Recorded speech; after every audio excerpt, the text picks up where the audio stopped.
Hello everyone, Assalamu alaikum. Basically, I'll just give a quick overview of the background of why we're even doing this course, right? So we need to understand the reason. So I was having some discussions again with Mohammed Umar about general consulting elements, consulting skills elements.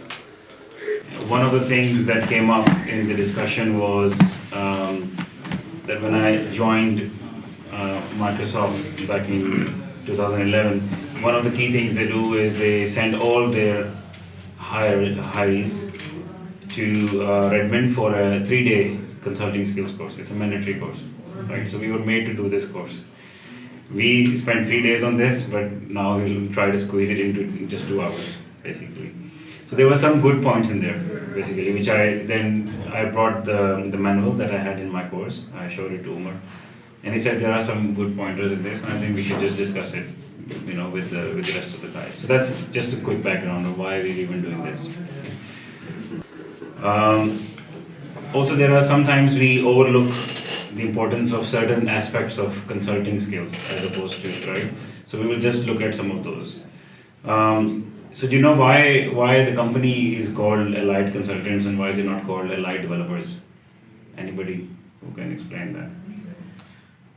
Why not Allied Testers, Allied Developers, or Allied Because Technical People? we are not technology specific. Anything comes in, we are readily available to do that, even though if we don't know anything about it. So we just try to finish it and wrap it with the best expectations mark to the customer. So there are non-technical aspects we're trying to say. So what is the word consultant means? I mean, why consultant in technology? Why not others? Why don't we say Allied Architects? For consultant brings more to a table than a developer, Hmm. and the consultant has some soft skills or problem understanding skills that maybe only a developer does not have. We do provide solutions of their problems, even if we can't do it, and if it's something which other can do it, but if it's feasible for the customer, we just bring it on their table. So basically, the idea is I think there are some good points in here. So some soft skills I've heard are more prevalent than some of the technical skills. So the focus will be purely on soft skills in this. Basically, we'll look at some of those. So just quick brief agenda. We're gonna look at when you start a new project, what are the key things you should really consider? Sometimes you overlook some of those, but we'll revise those here now. General communication skills, we'll talk about a few elements in there. There is an exercise about self and social awareness. We'll talk about empathy, emotional intelligence, some decision-making framework, feedback, and there is a small presentation element to it. So when you start a new project, I think one of the key things, and this is something I learned over time, and we all learn over time, is we've all heard about first impressions, right? First impressions are actually important, especially for us. We'll try and tailor this with our situation, right? We're offshore. As most of our customers are not with us. We don't really go and see them in the meeting room. So there are certain aspects of communication which are really important, right? So we're going to start straight away with a quick first impression introduction exercise. So we'll go around and everybody will introduce themselves. Assume that this is a new project, assume the customer is on the call, and assume you are introducing yourself, right? So we're going to start with this. Hello. And we're just going to introduce ourselves, and then we're going to pick up some points, right? This is going to be like not a monologue, not I'm just going to be speaking in this, so we'll keep it dialogue, okay? It's all about learning exercise together. So we're going to start with this. So Jahanzeb, with you we'll start.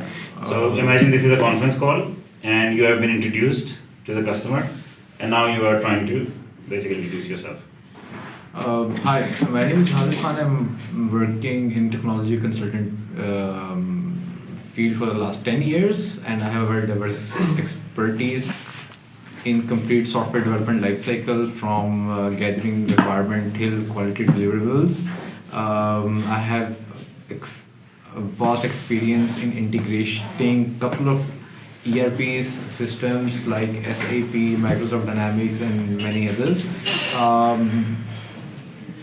With my experience, I am very comfortable that I can bring your vision to your I can implement your vision in different technologies with the minimum affordable and the most efficient way, so that it may help you and your technology and your vision even if I'm not there. Okay. So you started there with the introduction, but keep it this time. You have to keep it brief. I think there are some really good points in there. You try to. I'll tell you what the key elements are, and you try to use those key elements. First, obviously, your name, your title, your unique selling point. I think you went into your unique selling point, which is good. Very nice. थोड़ा सा ज़रा लंबा था, उसको थोड़ा छोटा करना है. अपना USP ज़रूर बताना है इंट्रोडक्शन में कि मेरा यूनिक सेलिंग पॉइंट क्या है, ठीक है. और थोड़ा सा आपका रोल क्या होगा इस प्रोजेक्ट में, कुछ भी रोल बना लें. एज्यूम कर लेते हैं कि ये आर्किटेक्ट का रोल है या लीड डेवलपर का रोल है, ठीक है. तो चलिए अब आप इंट्रोड्यूस करें. So Inami is here. I'm working with Allied Consultants since 2011. So I'm going to work as a lead developer in this project. So role. यहाँ पे हम लोग बहुत लोग चेयर्स लेंगे. इसको प्रैक्टिस करें तो. On Microsoft Stack. And my attachment in this project is as a solution developer. Hopefully we have a good journey. Good. Hello, my name is Abi Yusuf and I've been working with Allied Consulting for the past 10 years, and I have got expertise in Microsoft related technologies, and I'm working for the past 10 years as a lead project manager, software developer. एक unique selling point आपने इसमें raise किया. Asim. I am Asim Too, and I have more than 5 to 6 year experience, and my core specialties are I am a BI consultant, and the main stack, the technology stack I am working is Microsoft stack. So I have very much experience in the Microsoft stack in a different technology, like you can say that Power BI, SSRS, SSAS, and I hope in this project I will help you guys, and especially in the architect to design the main system of it. Okay, that's good. Hi, my name is Ishan Chakra. I'm working with Allied Consultant for more than like 7 years. I'm working as a BI, big data consultant over here, and I believe I can bring a lot to the table on your project. Because in the fact, like I have like experience of working with more than 20 projects on diverse technologies. So good to work with you in the future. That's good. Tariq. Hi, my name is Muhammad Tariq. I'm working as a cloud architect and data center architect. I'm working for last 14 years with Microsoft and VMware. Currently, my focus area is DevOps, and where we are working on migration of the on-premise data centers, lift and shift and these all things. I guess इन्होंने USP 14 years और they mentioned cloud. Those are the words. USP. Gone straight to the customer. Assalamualaikum. My name is Imran Iqbal. I have been with Allied since around 5 years. I have overall around 12 years experience. I have been working here mostly with web projects. I have experience with BI tools, Power BI, SSRS, Crystal Reports, and I have a good expertise in SQL Server and other things. I also have experience with SharePoint support. That's all. Good. Nice. My name is Mohan Tariq. I am working in Allied Consultants as a senior software developer, and I have my expertise in Microsoft stack like SharePoint, ASP.NET, and recently I started work in Java and PHP. So in your project I am going to work on database as well as web development. That's good. Awesome. My name is Hassan Nasser. I've been working in IT consultancy for past 15 years. My major experience revolves around project management and web development. And I will help you in this project based to work on project management, sprint management, and web development. That's good. Very nice. Very smooth.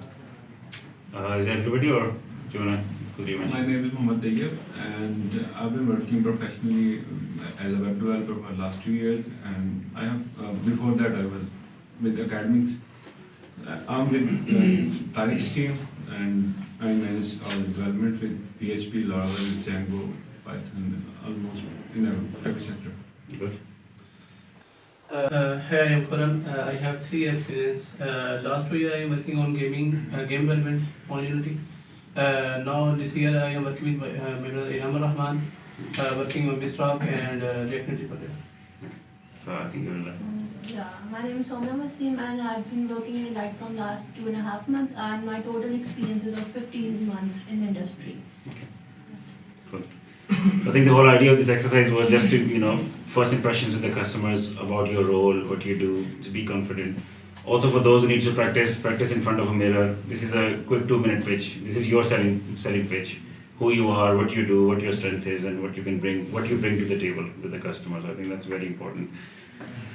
Now you're going into your first meeting. This is a first meeting, first project. Somebody must have given you some sort of a brief. Sometimes the brief is as little as 2 paragraphs of an email, or somebody said, ये project है, इसमें ये करना है, web development का, customer call पे आ गया, ठीक है? Can you please give the introduction so that we can get an idea what we have missed? My introduction? No, I think you've kind of covered all the points, but I'll tell you what my typical introduction is. So I normally say, hi, my name is Imran. I'm an application architect in Azure. I have 15 years of experience, primarily with integration and cloud technologies. And I've been into the table, the expertise around project management, delivery, as well as support. That's me. So I was talking about list of questions. So you have a brief of project. So try to ask as many questions as you can before you even come into the customer. Sometimes the gentleman or your lead, he has the answers. Sometimes he doesn't have the answers. It's okay still, but put all the questions down. So having a list of questions really, really helps. We have a section of questions. We will look at how to ask effective questions. So we will go through those. The other thing is SWOT analysis. So have you guys heard about the term SWOT, right? So it's like the strengths, weaknesses, opportunity, and threat. Now, whatever you're doing, any project, for a project, typically there is a problem and you're trying to solve a problem. Try and write down in a paper the current project that you're doing, what are the strengths, weaknesses, opportunities, and threats for this, and even is the customer even aware of it, right? So we will do a small little exercise on that. The other key element we will talk about is how you build a rapport with your customer. So, and we will look at some examples here when we talk about building a rapport with a customer. Can you give me any example, any one of you who is working currently with a customer and you have had some sort of non-technical discussion with him, like some personal discussion with him about what he's doing, what his interests, something like that? Can anybody give an example? Yeah, just think of your current project. Recently, when I'm working, right now I'm working on a paper source project. This is a retail-based company in the US. On their Christmas, I just sent a very notes to every individual separately about the happy holiday seasons, and I got a couple of their responses, and from there I just started a very informal thread. So what are your plans about the holidays, and when you will be back, and what you are thinking for your next year resolution, stuff like that. And they were like start getting very informal in a very speedy manner with me, and that really helped me building something informal relationship with my customer. I think it always helps, right? Rather than discussing error logs, error codes. Yeah. Sometimes it helps you do a non-technical discussion. Any other examples? Yes, I am working with one of my customers for Repligen, and even most of the guys are on my WhatsApp, and we openly doing a lot of discussion. And recently he just asked me, okay, you are in office, so I think Star Wars is released, so why you are not watching that only with your family? So we are basically discussing these kind of things rather than the work, like on WhatsApp or... That's good. Yeah. So that movie example is a good example actually. Yeah, so So he just asked me why you are in the office. One of my clients, I'm working last 3 years with him. Mostly they are asking about my family, and we are also, because they are the law firm. Most of the senior lawyers there, they are asking. Sometimes they ask, show me your babies and kids, these type of things. And this is the rapport we are established with them in the last 3 years. No, that's very good. So you know what happens when you establish this rapport? थोड़ा सा इसकी theory के पीछे गए हैं आप कभी? थोड़ी सी बात करते हैं इसके बारे में. Trust is a very good word. How do you establish trust? अब देखें human nature की बात करते हैं. We'll talk about human nature. We always have herds. हमारे एक groups हैं, families हैं, ठीक है? This is an allied consultant family. We're all part of. We're under this building. एक हमारा एक group है. साथ वाले ऑफिस वाले अगर अभी बाहर खड़े होंगे तो वो चीज़ नहीं है, क्योंकि हमारा ये सर्कल है, वो एक अलग वो लोग हैं. It's always us and them. It's my circle and his circle, right? तो how do you get into the circle with the customer? वो मेन चीज़ होती है. कैसे आपने उसको लेके आना है? I'll give you an example. Again, I'll give you some of my personal examples. Mondays are very good days because Mondays give you an excuse to ask your customer, oh, so how was your weekend, right? अब वो how was your weekend का जो question है that opens up all of a sudden आपने काम को side पे कर दिया and you're asking him some personal question. तो उससे आपको बड़े मज़े के क्लूज मिल सकते हैं, ठीक है? क्लूज क्या होंगे? अगर उसके लेट्स से वो बच्चों के साथ इन्वॉल्व है, बर्थडे पार्टी पे गया होगा, वो kids were there, big headache, birthday party, something like this. कोई कहेगा कि नहीं I went for like watch a movie, Star Wars example I. तो that gives you some angle of कि आप किसी तरीके से, अब लेट्स से स्टार वॉर्स की एग्जांपल लेते हैं मूवी की. उसने बोला मैं स्टार वॉर्स देखने गया हूँ, तो आप बोलो अगर आप भी स्टार वॉर्स के फ़ैन हो, all of a sudden आप 2-3 बातें Star Wars की करोगे तो all of a sudden you now part of that circle of Star Wars fans. आप उसमें शामिल हो गए. तो Asim is no longer a sequel guy, he's also a guy who knows Star Wars, something like this, ठीक है? मेरी अपनी एग्जांपल है, हमारा एक फैक्ट्री है UK में जिसमें एक कंसल्टेंट काम कर रहा है वहाँ पे. Very difficult guy to work with और पेन फॉर अस, क्योंकि वो एंड कस्टमर के लिए एक और कस्टमर बाहर से बैठा हुआ है, consultant who is giving his services to the customer and he is interacting with us. For us we for him are outside company, we are not, you know, he wants to use his own people. Think tracks बाहर के लोग हैं, ठीक है क्या, you know, तो एक resistance चल रहा है. I always had this in mind कि somehow I need to build my rapport with this guy, otherwise he's gonna make our life miserable. I'm here sitting in Lahore, my partner is sitting in London. This factory is totally in different city. Physically हम customer के पास नहीं है. That guy is always sitting with them और वो influence कर रहा है उस customer को. अच्छा, ऐसे ही Monday हुआ, मैंने पूछा what did you do on the weekend? उसने बोला I went with my friends biking. It was a long bike ride. Immediately something snapped. I said, oh, you're into biking. I like biking. So हमारे पास motorcycle कौन सी है? मेरे पास ये motorcycle है. ये कहता, oh, Imran, so I didn't realize you are into biking, this and that. 15 minute हमारे bike की कन्वर्सेशन में लग गए. इवेंचुअली ये डिसाइड हुआ कि when I go there I am gonna go biking with him. Now all of a sudden this guy was so much painful for me. उसके एक सर्कल है बाइकर्स का, I am kind of entered little bit into that circle, ठीक है? तो ये बिल्कुल non technical वो चीज़ है, लेकिन एक फैमिली के एक सर्कल में किसी तरीके से रेपो बना के कस्टमर के साथ आप एंटर हो किसी भी तरीके से. And again, start with a non-technical discussion. So then that's kind of very important.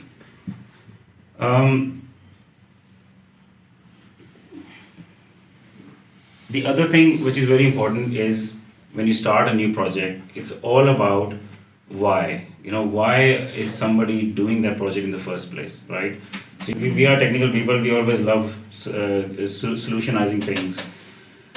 But we do need to understand the reason. So try and ask as many questions as you can to go to the bottom of the pain point. कि problem क्या है, मसला क्या है. Once you understand the problem, the customer knows that you understand the problem, then all of a sudden, you know, that communication boundary becomes much more comfortable. Now we're going to talk about, let's move into this straight away. Stakeholder map.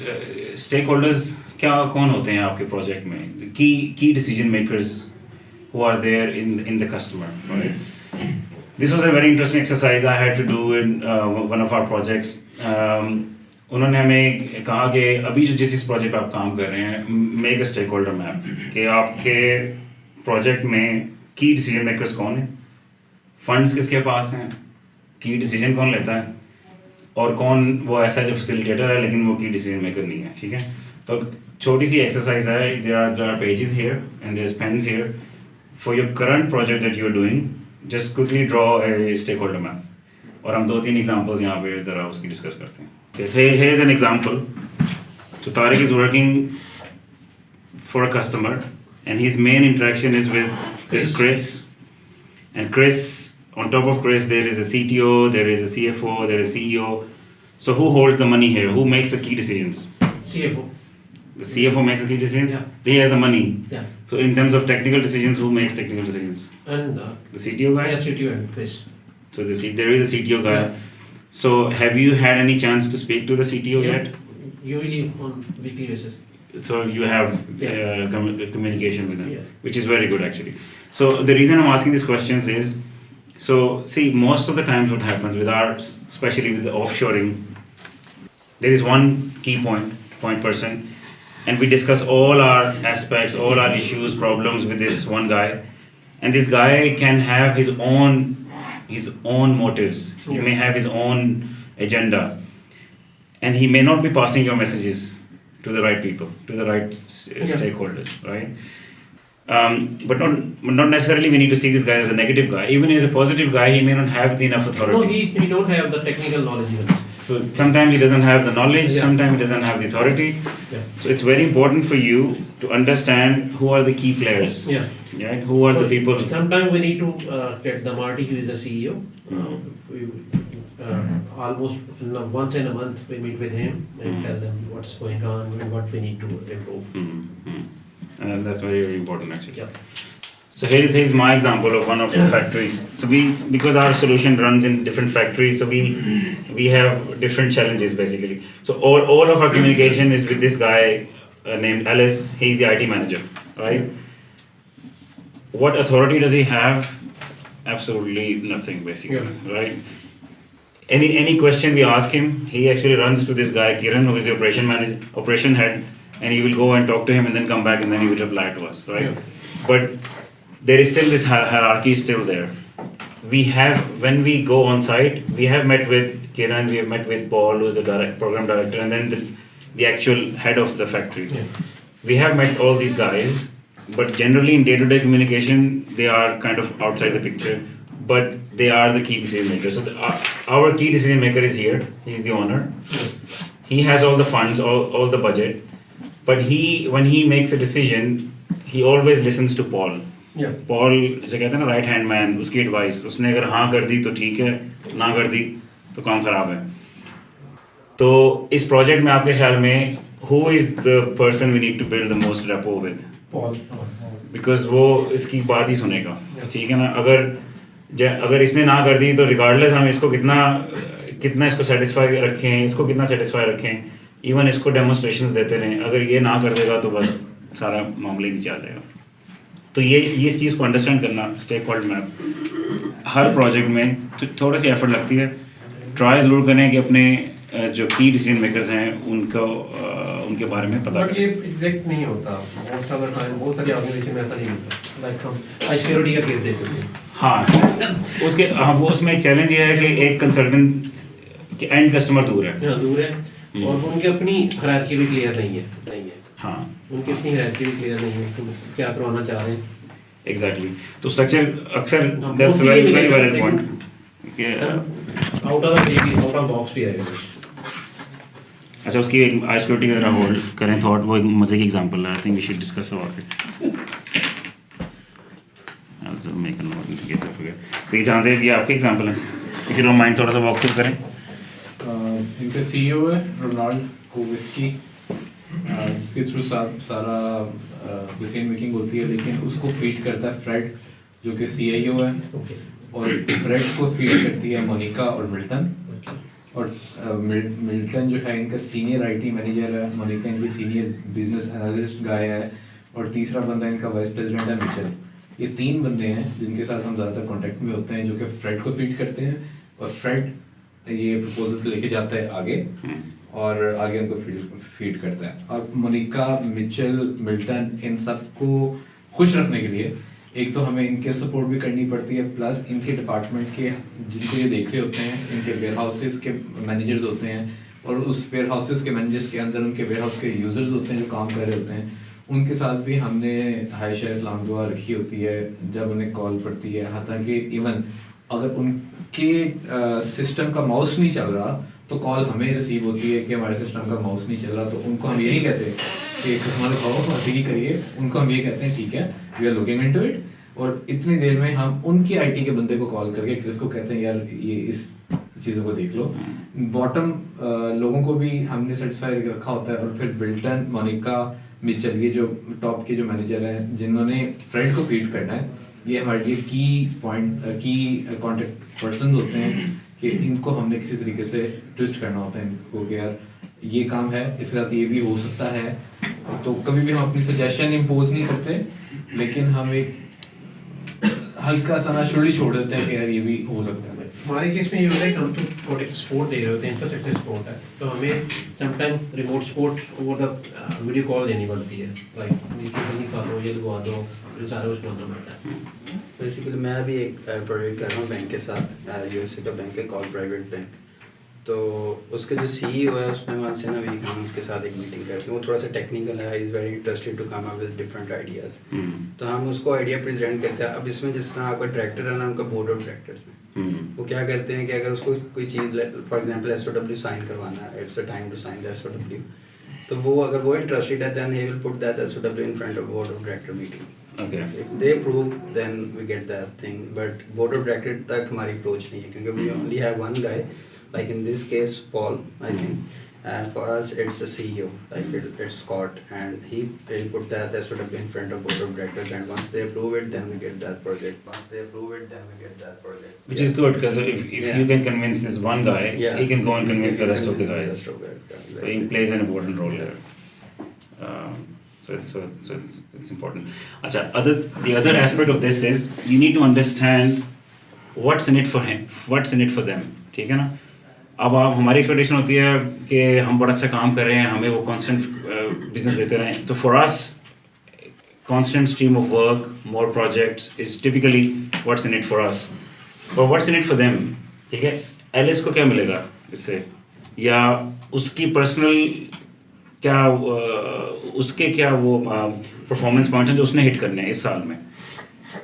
हर बंदा जो job में होता है typically उसको everybody is looking to excel in their career, ठीक है ना। किसी को प्रमोशन चाहिए होती है इस साल में, किसी को सैलरी का इंक्रीज चाहिए होता है। कुछ लोग ऐसे होते हैं जो basically they just want to chillax, उनके डेस्क पे 4 प्रॉब्लम्स आ रही हैं, वो कह रहे हैं क्यों है 4 प्रॉब्लम्स, यार मैं 3 अलाइड को दे दूँ तो मैं 1 लेके बैठूँ, मेरी ज़िंदगी आसान हो जाएगी। How will you find that?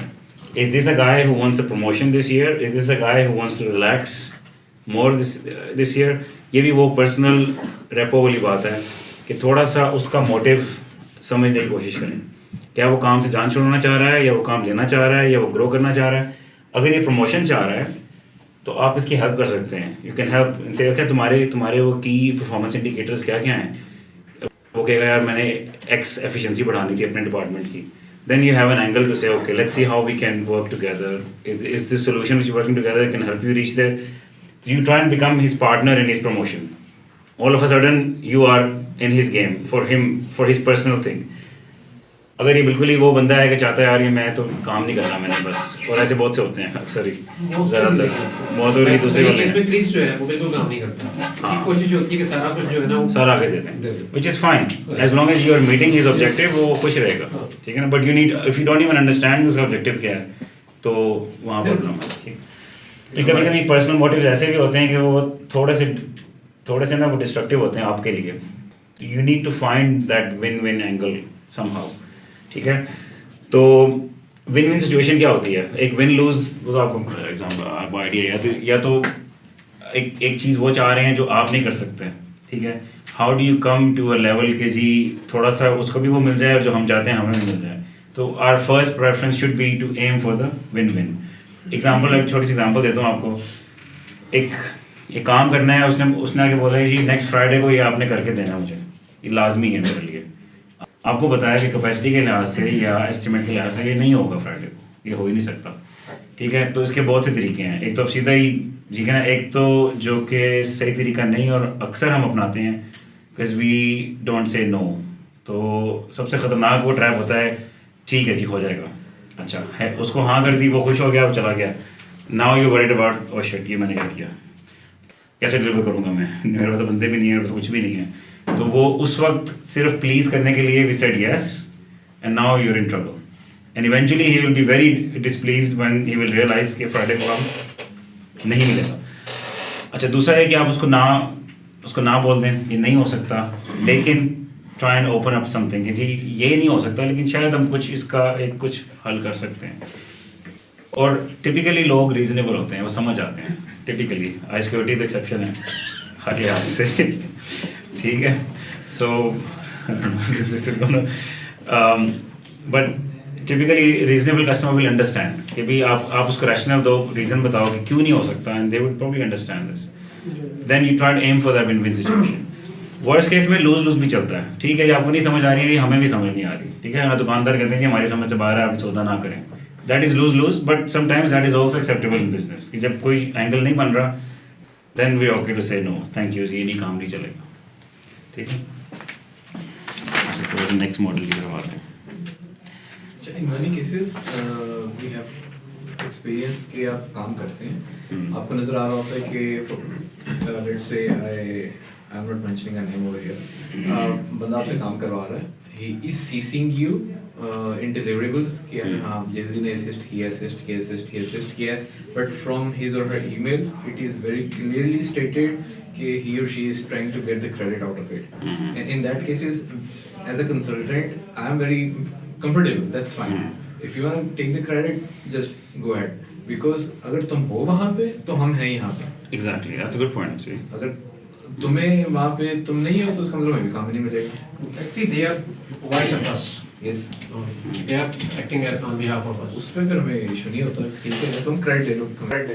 लेकिन कुछ चीज़ें इसमें इसी से एंगल से थैंक्स फॉर रेजिंग इट आती हैं। कम्युनिकेशन में ना हम अक्सर आई लिख देते हैं, छोटी छोटी सी चीज़ें हैं, इसका ख्याल रखना चाहिए। हमेशा वी का लफ्ज़ इस्तेमाल करें, we again circle, it's a family. आप एक प्रोजेक्ट में आ गए हैं, कोशिश करें कि हम इस प्रोजेक्ट में हैं तो हम कोशिश करें कि ये हम ऐसे फैमिली में बैठे हैं ताकि वो लोग उनको लगे कि ये सब मिलके काम कर रहे हैं, ठीक है। तो जो भी ईमेल्स कर रहे हैं, ये नहीं, पहले मैं शुरू में ही करता होता था कि I have not done the deployment, can you verify. मुझे नहीं लगता कि पिछले 7 सालों में मैंने कोई ईमेल में आई लिखा होगा। I always say we have not done the deployment, जब बंदा एक ही काम कर रहा है, ठीक है। हो सकता है कि इसने मेरे साथ कॉल पे आधा घंटा लगाया हो, मेरे 2 दिन लगे हैं, इसका हाफ एन आवर लगा है, लेकिन वो हाफ एन आवर में भी he deserves that we basically, क्योंकि वो शामिल हो गया उसमें, ठीक है, he is given his time. तो यू शुड से कि we have now done this, can you do this? Face value तो उसकी है, एग्जैक्टली उसकी है, हाँ। फिर वैसे भी वो एक वी का जब लफ्ज़ इस्तेमाल करते हैं ना कि हमने काम किया है, हमेशा हम का लफ्ज़ यूज़ करें, हम, तो वो उससे बहुत फ़र्क, कम्युनिकेशन में वो एक्सक्लूजन ख़त्म हो जाती है। Credit taking, sometimes people do take unfair credit, लेकिन वो मेरे ख्याल से हाँ, लेकिन जनरली अब आप उसको एज ए टीम, हमेशा जब आपकी तरफ से परसेप्शन टीम का जाएगा तो इवेंचुअली उसके तरफ से भी परसेप्शन टीम का आना शुरू हो जाएगा। That is important. अच्छा, ये एक्सरसाइज भी थोड़ी सी ज़रूरी है। अब आप एक ये भी करें एक्सरसाइज, चाहे इसी समय के पीछे करें। सॉरी, कुछ और स्टेक होल्डर मैप्स थे हमने डिस्कस करने हैं या वी गाइस आर ओके? चलो, I guess you get the point.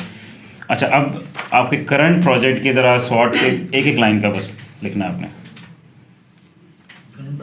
जो करंट प्रोजेक्ट है, उस प्रोजेक्ट से कस्टमर के लिए क्या, उस प्रोजेक्ट में स्ट्रेंथ्स हैं, वीकनेसेस हैं, अपॉर्चुनिटीज़ क्या हैं उनके लिए, और उसमें थ्रेट्स क्या हैं।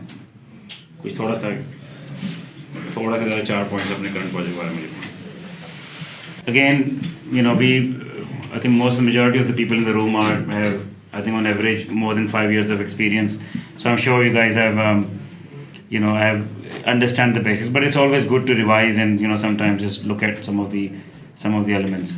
Now this is an interesting picture, that when you're having a conversation, generally, initially with the customer, you are actually looking at that. This is what you see as what's visible to you, right? what's hidden is it's all down there. So you don't know. The whole idea is that the background, real important stuff, may be hidden from you, right? And how can you take it out? It's again finding or probing, trying to understand, ask the question whys, and then you can understand to the actual bottom of what the real story is behind it. Listening is important. I think listening skill, we know every time we hear about this, both in our personal lives and professional lives, that you have to listen. You have to. Customers complain. Sometimes they have problems and issues. We do have a tendency. Customer ने complaint start की, वो भी आधे रास्ते में पहुंचा है, हम डिफेंसिव हो जाते हैं, बड़ी जल्दी हम उसकी बात काट के सफाई पेश करना शुरू कर देते हैं, और ये सब हम करते हैं, ठीक है. So we need to try and resist that. ठीक है, अगर एक बंदा कंप्लेन करे, लेट हिम फिनिश, उसको अपनी भड़ास निकालने दें, जब वो कर लेगा. आप नोट करते जाएं साथ साथ, अगर आपको बहुत आंसर आना शुरू हो गए हैं रास्ते में. आई थिंक क्यों जो मैरिड हैं वो actually all of this applies to our personal lives as well as professional lives. We are trained on this part. तो कभी कभी होता है कि वो जो पॉइंट बता रहे हैं ना, वो हमें फील हो रहा था कि ये गलत ही बात कर रहा है, तो हम अभी मुझे इसका आंसर है, लेकिन वो हम उसके बाद ख़त्म होने से पहले आंसर देते हैं ना, वो वहाँ इशू आ जाता है. खैर, there are some points, will talk about this. तो जो क्वेश्चंस जो है ना, वो आपस में वही बात आ गई कि एक्वेंटेंस बढ़ाने के लिए भी क्वेश्चंस किए जा सकते हैं, ताकि पता लगे यार बैकग्राउंड क्या है. जैसे मैं अभी कह रहा था कि उसका मोटिव क्या है बंदे का, उसके लिए क्या है इस सारी कहानी में. अलाइड कंसल्टेंट से काम करके उसको क्या मिलेगा, वो पता तभी लगेगा जब आप ज़रा क्वेश्चंस आहिस्ता आहिस्ता पूछेंगे, बात करेंगे, तो then he will open up. And generally people then open up to you. कुछ चीज़ें ना बड़ी रिलेटेड सी होती हैं. थोड़ा सा एक ट्रस्ट का एक वर्ड आया था यहाँ पे. जैसे ही थोड़ा सा एक ट्रस्ट का एलिमेंट भरना शुरू हो जाएगा ना कस्टमर के साथ, then he will be open to sharing his personal stuff, हर चीज़. क्या ये बंदा तो ठीक है, मैं इसके साथ बात कर सकता हूँ, ठीक है. अगर पहले ही आपने वो ट्रस्ट वाला एलिमेंट और वो ऑनेस्टी वाला एलिमेंट पहले ही नहीं रखा, तो इट्स वेरी लेस लाइकली कि वो हाईली अनलाइकली कि वो जो है वो ओपन अप करेगा, अपनी पर्सनल चीज़ें आपको बताएगा या अपने मोटिव शेयर करेगा. What if you are ethically manipulating the questionnaires? You need to understand the boundaries. आप मतलब कुछ लोग अब पर्सनल सवाल भी ऐसे हैं, अगेन वी वर्क विद इस तरह के सवाल ना पूछें कि ऑफेंसिव हो जाए. और बल्कि कभी कभी होता है, कभी मैं भी आई समटाइम्स ओवरहियर सम कन्वर्सेशंस. हमारी जो टीम है वो थोड़ी सी ज़रा स्प्रेड है. कुछ टीम इंडिया में है और कुछ टीम इस तरह से, तो वो मल्टी रिलीजन भी टीम में शामिल है. और कभी मुझे आवाज़ आ रही होती है कि आपस में ना वो रिलीजन की बातें शुरू हो गई हैं, तो वो that can become dangerous to certain level. ठीक है, वो पर्सनल बातें हैं, लेकिन आप कन्फ्रंटेशन ना हो रिलीजन के, ख़ास तौर पे अगर कोई दूसरे रिलीजन के लोग. ट्रस्ट को गेन करने के लिए मैनिपुलेशन की बात कर रहा हूँ. किस तरह के कुछ एग्जांपल बताएं. So definitely, I mean, okay, you try to be honest, but not that much honest. I mean, बस ठीक है, okay, लेकिन उसकी मैनिपुलेशन के लिए कि यार उसका ट्रस्ट गेन करने के लिए मैं उससे कुछ ऐसे मैनिपुलेटिव किस्म के गेम्स ट्राई कर लूँ कि यार ठीक है, वो मेरे साथ कंफर्टेबल हो जाए. ये मुझे पता है कि मैं मैनिपुलेटिव हूँ, उसे ना पता लगे कि असल में पता कैसे पता लगे कि मैं मैनिपुलेट कर रहा हूँ. To be honest, I think honesty is the best policy. I don't think to be honest. Up to some extent. No, most of the time पता चल जाता है. हाँ, ये है कि आपने अगर आप एक्सपोज हो गए तो फिर तो डेंजरस है. तो टिपिकली जो है ना, जैसे ऑनेस्टी इज बेस्ट पॉलिसी है. आप अपने प्रॉब्लम्स भी शेयर कर लें, डिस्कस कर लें, प्रॉब्लम भी बता दें कस्टमर को शुरू में. Technically, let's say you have a very bad day, you are going through very bad hours, और कस्टमर की हाँ उसकी पार्टी हो रही है, और he or she is willing to share कि यार मैं तो ये कर रहा हूँ, मैं तो वो कर रहा हूँ. Why you will try to spoil their time? तो उस केस में तो you have to be manipulative in that way, ना? It's not what you're saying. थोड़ा सा आप ना एम्पैथी की तरफ आ रहे हैं कि वो जो फील कर रहा है, आप उसको बुरा फील नहीं कराना चाह रहे. फील नहीं कर रहे, लेकिन आप मैनिपुलेट कर रहे हो, अपने बिहेवियर को मैनिपुलेट कर रहे हो ताकि उसको शैडो कर सको. लेकिन आप कस्टमर को ऐसा मिस गाइड नहीं कर रहे, कुछ वो नहीं कर रहे. हाँ, ये है कि आप उसको this is a social thing. के साथ बेशक थोड़ी सी बुरी डिस्कशन हो रही हो लेकिन हम उसको कोई मुंह वैल्यू नहीं निकाल सकते। हमारा अपना वो कम्युनिकेशन नहीं कहते इसको। नहीं यार ये नहीं हो सकता। आप करते हो नाम नहीं आ रहा सिक्योरिटी वालों के बहुत असल में जोक हो रहा है असल में, लेकिन सिक्योरिटी वालों के पास करो यार, शायद कुछ करना पड़ जाए। अच्छी बात है, चलिए। अच्छा ये वो शर्जील का काम है यहाँ से कट करना एनी सच रेफरेंसेस। लेकिन असल में उस केस में भी ना उनके भी पेन पॉइंट्स हैं। We need to understand where they coming from. Basically अगर एम्पैथी की बात आएगी ना तो एम्पैथी हर जगह अप्लाई होती है। Again golden rule is generally people are reasonable. अगर आपके पास रीजनेबल आर्ग्यूमेंट्स हैं तो they are reasonable. Honesty best policy है और वो चलती है अक्सर। हमें इशू क्या होता है मैं बताता हूँ थोड़ा सा।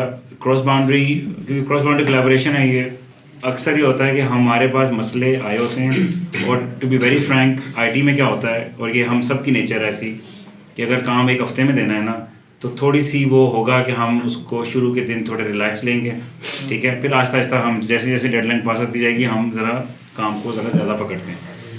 वहाँ पे आके as a typical IT person फिर हमारा गिल्टी फील का फैक्टर शुरू हो जाता है। अब वो गिल्टी फील 2 दिन हल्का काम किया, तीसरे दिन पता लगा कि सवाल पूछना था पूछा नहीं।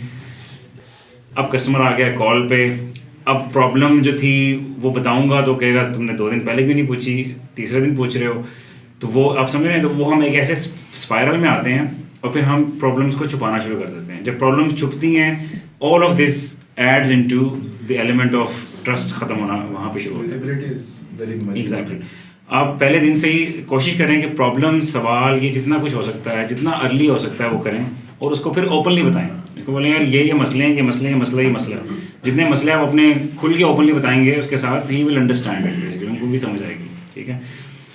लेकिन हमारा अक्सर ये होता है कि प्लीज़ करने में, दूसरे को खुश रखने में उनको, और हम येस कर देते हैं, everything is fine, don't worry. पीछे से जनाब पटाखे को बोले हुए हैं लेकिन आप उसको ये दिखा रहे हैं कि जी एवरीथिंग इज़ फाइन। और ये थोड़ा सा हमारा इनडायरेक्ट कल्चर में वो फैक्टर प्ले करता है। जब थोड़ी सी इसकी बात कर लेते हैं क्रॉस बाउंड्री वाली। हम काम करते हैं डिफरेंट कस्टमर्स के साथ। यूएस में, आई एम श्योर यूएस में हैं, यूरोप में कस्टमर्स हैं, कुछ लोग एशिया, मलेशिया और इस तरह के सिंगापुर टाइप भी कस्टमर से काम कर रहे हैं।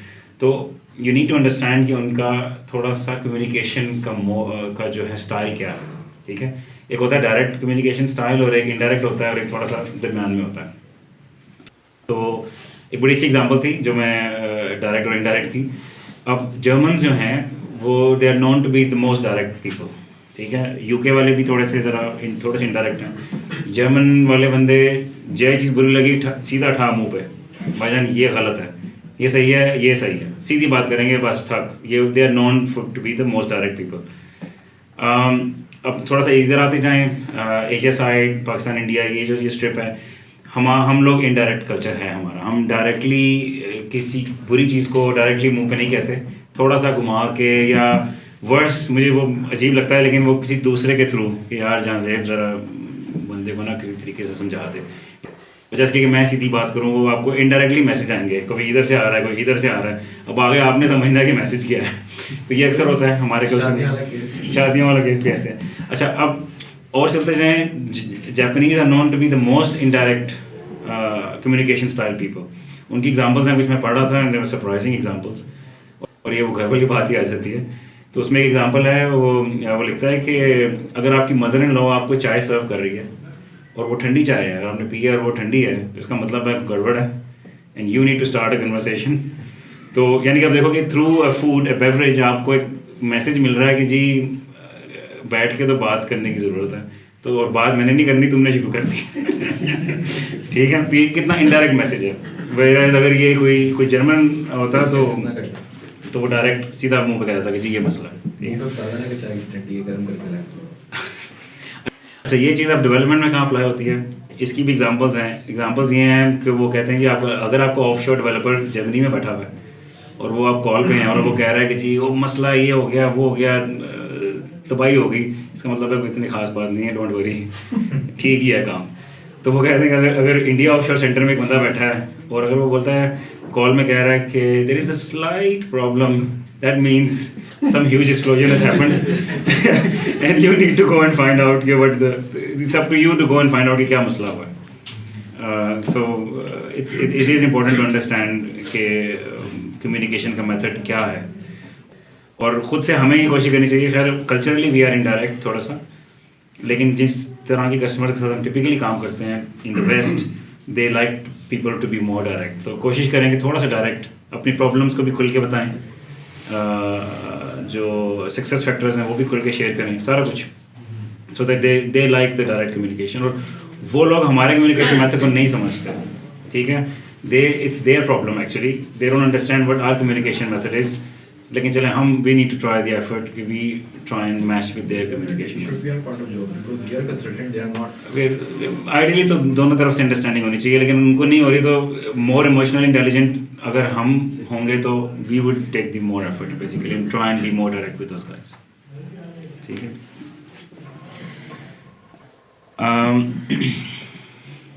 अच्छा, ये कुछ बेसिक सी चीज़ें हैं. कुछ क्वेश्चंस करने में, कुछ इनिशियल मीटिंग्स में, मैं एक मीटिंग में बैठा था, लिंकलेटर्स एक लॉयर फर्म है यूके में, मेरे साथ एक कंसल्टेंट था.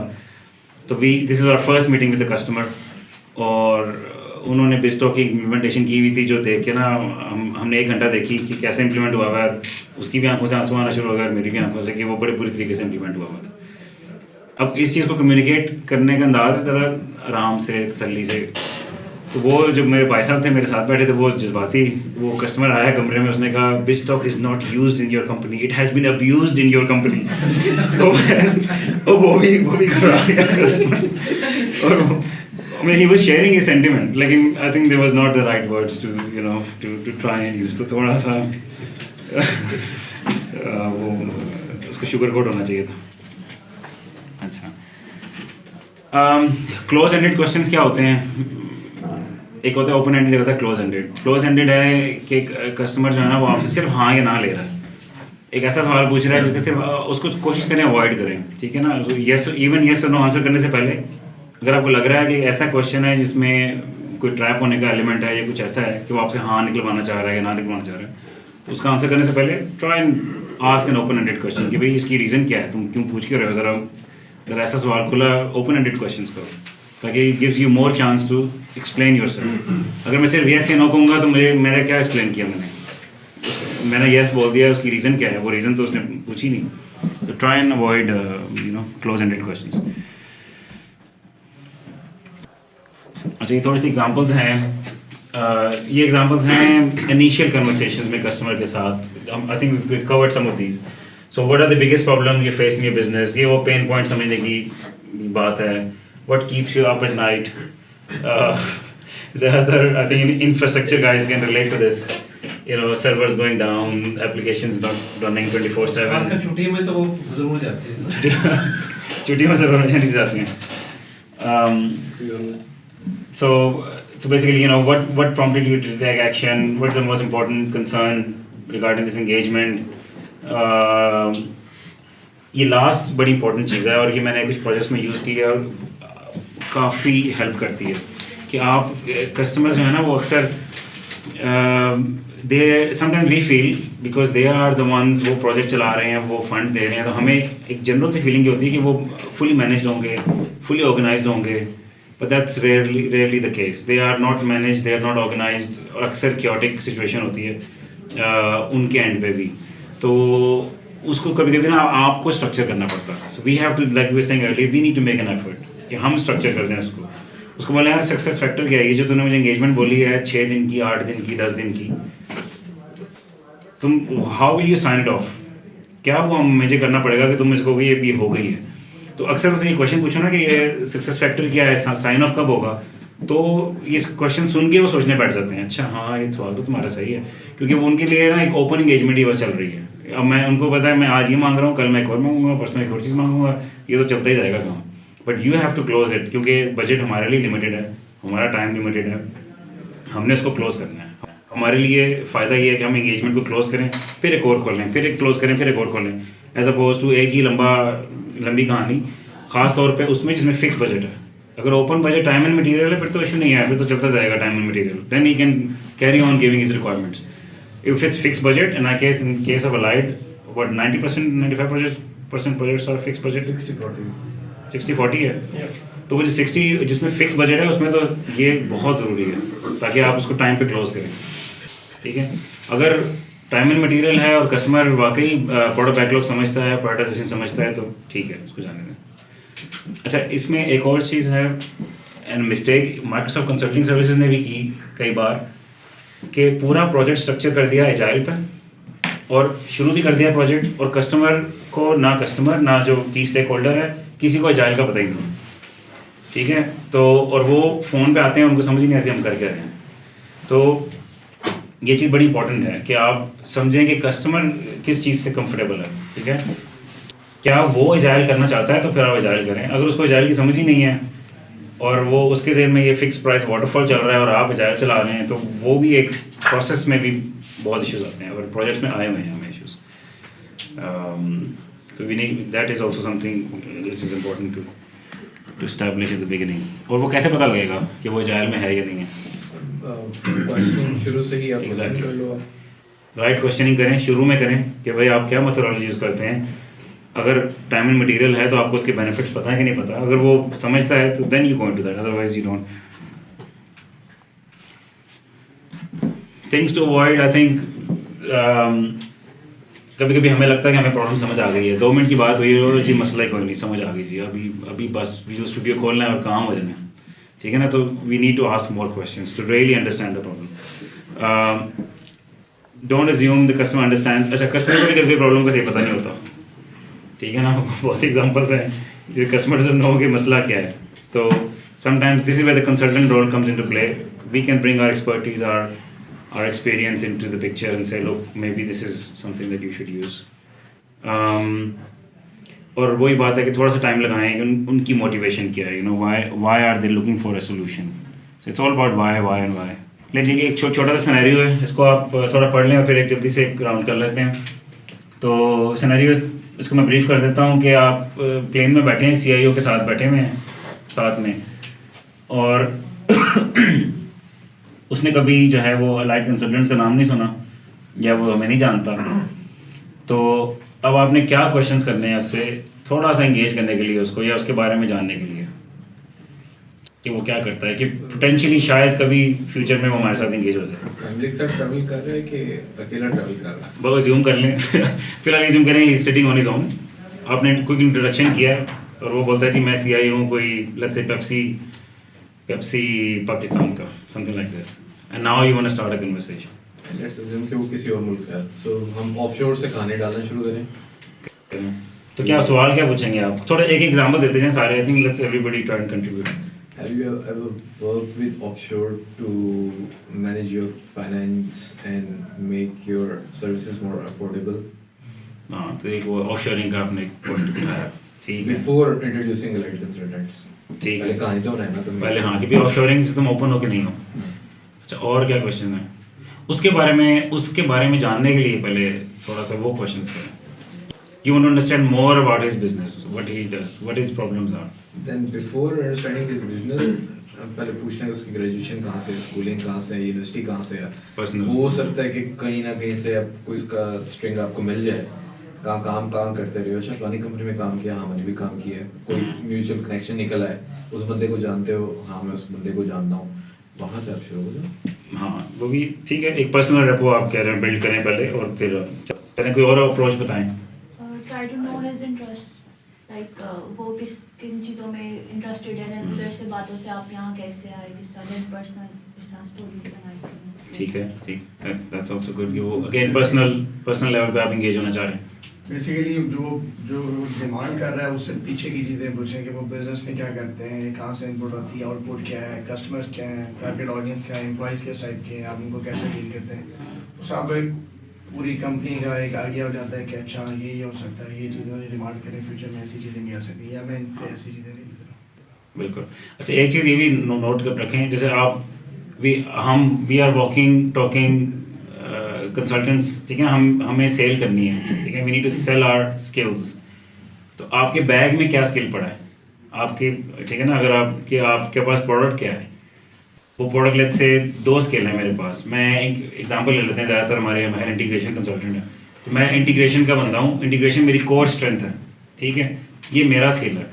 अब मैं किसी तरीके से घुमा के कुछ ऐसे क्वेश्चन करूँ कि वो उसकी इंटीग्रेशन की प्रॉब्लम्स मुझे समझ आ जाए, थोड़ी सी प्रॉब्लम्स हैं कि नहीं, विदाउट हिम फीलिंग कि मैं उसको अपने आप को बेच रहा हूँ।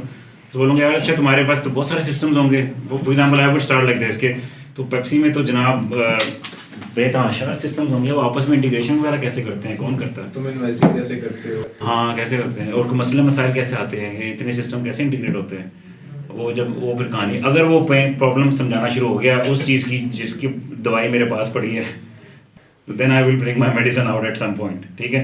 First we need to try and bring him into that conversation.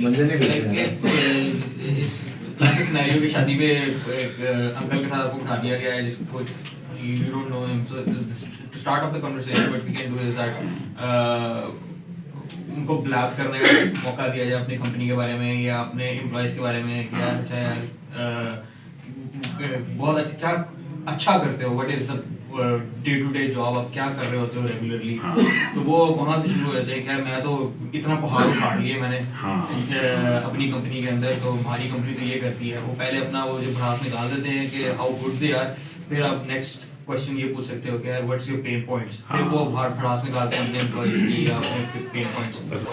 Very good point actually, very good, क्योंकि हर बंदा खासतौर पे इस लेवल के CTO CIOs दे लव देमसेल्व्स, इसमें कोई शक नहीं है, उनको इतना प्यार होता है अपने आप से कि इसका हिसाब ही कोई नहीं है, and they like to speak about themselves, they like to speak about themselves, they like to speak ill about their subordinates or whatever, they are ill about other vendors in some scenarios, so it's a human nature लेकिन इस scenario में आपको sarcastic nature से दूर होना पड़ेगा। हाँ? कौन सी नेचर? sarcastic होती है। Narcissist। अच्छा। उस नेचर से दूर होना पड़ेगा, वरना वो तो फिर आपको बोलने भी नहीं देगा। नहीं हर बंदा अपना अपना होता है, कुछ होता है बहुत ज़्यादा वो sarcastic तो नहीं आप कह रहे? नहीं। लास्ट मंथ मैंने पेशावर में एक शादी अटेंड की थी, वहाँ पे मेरा एक दोस्त ही रन था स्मॉल IT कंपनी। उस टाइम वहाँ पे स्पेसिफिकली लोगों से मुलाकातें की, बल्कि जो शादी वाले लोग थे उनसे कहा था मुझे एग्जीक्यूटिव कॉर्पोरेट टाइप के जो लोग हैं ना वो इंट्रोड्यूस कराएं। अच्छा। उससे जाके कहा उन्होंने कुछ कराया और कुछ को खुद जाके मैं भी उसके साथ साथ है, वैसे ही मेरा दोस्त और हम साथ हैं। उससे तकरीबन काफ़ी लोगों से पूछा आप क्या करते हैं, अच्छा आप दिन से कैसे जा रहे हैं, आप वहाँ पे क्या करते हैं, मतलब उनके रोल फाइंड आउट करने की कोशिश की कि ये लोग मेरे लिए क्या हेल्पफुल हो सकते हैं। अगर उनके बंदा हेल्पफुल था तो कहा कि यार मैं ये सर्विसेज करता हूँ, अगर आप उसके अलावा भी कुछ करेंगे वो भी मैनेज कर दूँगा। तो इसी तरह कोई बात है कि कार्ड शेयर किए या नंबर्स कुछ लोगों ने शेयर किए, कुछ लोगों ने उसको इग्नोर कर दिया, एटलीस्ट उसका मैसेज तक पहुँच गया, बिल्कुल पहुँच जाता है। और ये हम लोग रियलाइज़ नहीं करते, ये चीज़ जहन में आ जाती है और वो कल को जितना मैसेज आ जाए ना दिमाग में, कल को किसी और बंदे से बात कर रहा है, चाहे उसने आपसे बिजनेस किया ना हो, ऐसे पकड़ के रिकमेंड कर देगा, हाँ मैं तो जानता हूँ उस बंदे को, हालांकि उतना जानते नहीं है। You never know what works basically, लेकिन it's good to always try. इसमें एक और चीज़ है कि आप जो है ना बंदे से पूछें कि आप कौन से मॉड्यूल्स यूज़ कर रहे हैं, कौन से फंक्शनैलिटी यूज़ कर रहे हैं उसके अंदर, तो अगर आपने इसका सॉफ्टवेयर पे काम किया, फंक्शनैलिटी पे काम किया, तो आप बताएं कि मैंने भी इन चीज़ों पे काम किया हुआ है, मेरे पास ये क्लाइंट्स हैं तो उनमें ये मॉड्यूल ये सॉफ्टवेयर चल रहे हैं, तो उसमें भी आप पूछ सकते हैं फर्दर आपको ये इशू हमें उसमें प्रॉब्लम आए थे हमारी सॉफ्टवेयर में, इस फंक्शनैलिटी में इशूज़ थे, तो आपको भी इशूज़ आए थे, आपने किस तरह से एड्रेस किया था, तो उससे फर्दर आप जो है open up some kind of discussion कर सकते हैं। आई थिंक मुझे शुरू का इंट्रोडक्शन है ना आपका, उसी में अपना की सेलिंग पॉइंट जैसे हम बात कर रहे थे, वो जो एक दो जुमलों में आपने बता दिया होगा ना, तो वही उसके जहन में एक चीज़ आ जाएगी कि आप उसके लिए क्या कर सकते हो शायद इन कमिंग फ्यूचर। उसमें लास्ट ये है कि आप अपने वो कार्ड से चेंज कर लें, अपना विजिटिंग कार्ड शेयर कर लें, बिल्कुल इम्पोर्टेंट है। Next actions next steps definitely very important. ठीक है, अच्छा जी ऑथेंटिसिटी की बात करते हैं, इसमें एक पॉइंट है ये बेंट ओवर वाला। अब ये है कि जो बंदा ना नहीं करता बेसिकली, ठीक है ना, अब एक चीज़ होती है ऑथेंटिक, ये बंदा वो ट्रस्ट वाली चीज़ है कि ये ऑथेंटिक है कि नहीं बंदा। अच्छा अब जो है ना वो ऑथेंटिसिटी के अगेंस्ट क्या चीज़ें आती हैं, थोड़ी सी वो बात कर लेते हैं। एक तो ये है कि आप क्लियर बाउंड्रीज नहीं सेट कर रहे कि आप क्या कर सकते हैं और क्या नहीं कर सकते, ठीक है। जैसे कि उसने बोला यार आप ये करोगे, आपने हाँ जी, उसने कहा आप ये करोगे, ये भी कर लूँगा, ये भी करूँगा, ये भी कर लूँगा, ये भी कर लूँगा। हालांकि थोड़ा सा कहीं पे आपको तो ना कहनी है ना, ताकि ऑथेंटिक लगो।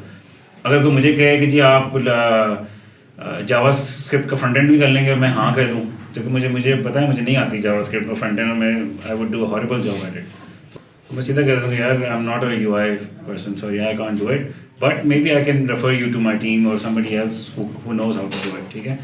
तो मेरी ऑथेंटिसिटी उसमें ख़राब होने का खदशा है जी। मेरी टीम का एक मैनेजर है UK के अंदर, उसने मुझे स्पेसिफिकली कहा कि यार ये तुम्हारी टीम के लोग नाम क्यों नहीं कहते। हाँ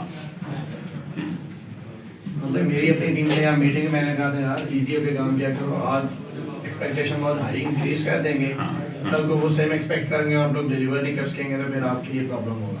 तो एक मीडियम पेस रखें ताकि आपका भी टॉलर देना हो। उस बंदे ने मुझे स्पेसिफिक कोई बंदा भी ना नहीं कहता,